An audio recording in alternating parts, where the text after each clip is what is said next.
ఈ వైరస్లకు గతరచ్చిపోను ఏం వైరస్లు పాడైనాయోళ్ళ ఓ 10 కోటి వంతులు పెట్టుకొని వస్తున్నట్టే ఉన్నాయి. ఆ దిక్కు మళ్ళీ కరోనా అని అంటే మళ్ళా ఆఫ్రికా దేశం ఉగండలా గదేదో డింగా డింగా అని కొత్త వైరస్ పుట్టిందట. అదేం పేరు డింగా డింగా అని అనిపిస్తున్నదిలే. గట్ల ఎందుకు పిలుస్తుర్రో వార్త చూస్తే పురాగా అర్థమవుతుంది. అరే ఈ వైరస్లకు అగ్గిదలిగిపోను ఏం దిక్కుమాలిన వైరస్లు పుడుతున్నాయి. ఆఫ్రికా దేశం ఉగాండా దిక్కు డింగా డింగా అని కొత్త వైరస్ రోగం పుట్టిందట. అదిగిన పడితే ఇక సిగమూగినట్టే ఊగుతున్నారు ఒక్కొక్కరు.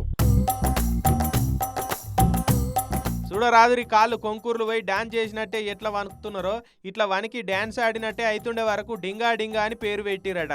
ముఖ్యంగా ఆడోళ్లకు ఆడపిల్లలకే ఎక్కువ సోకుతున్నదట ఈ బీమారి. ఉగాండాలో ఉన్న బుందిబూగియో జిల్లాల 300 మందికి మీదనే వైరస్ సోకిందట. ఇప్పటి వరకు అయితే ఎవరు జీవిడవలే గాని అందరినైతే దవాఖానలో బెడుకుండేటట్టు చేస్తున్నదట. దీనికి సపరేట్ చికిత్స ఏం లేకపోయే వరకు డాక్టర్లు అయితే యాంటీబయాటిక్స్ ఇస్తున్నారట. ప్రస్తుతానికి వాటితోటే కోలుకుంటున్నారట. వారం 10 దినాలల్లా మళ్ళీ మంచిగా అవుతున్నారట. అయితే 1518వ సంవత్సరంలో కూడా గిట్లనే డాన్సింగ్ ప్లేగు అని ఓ రోగం వచ్చిందట అక్కడ. అప్పుడు కూడా జనాలంతా గజగజ వనికి జీవిడిచిరట.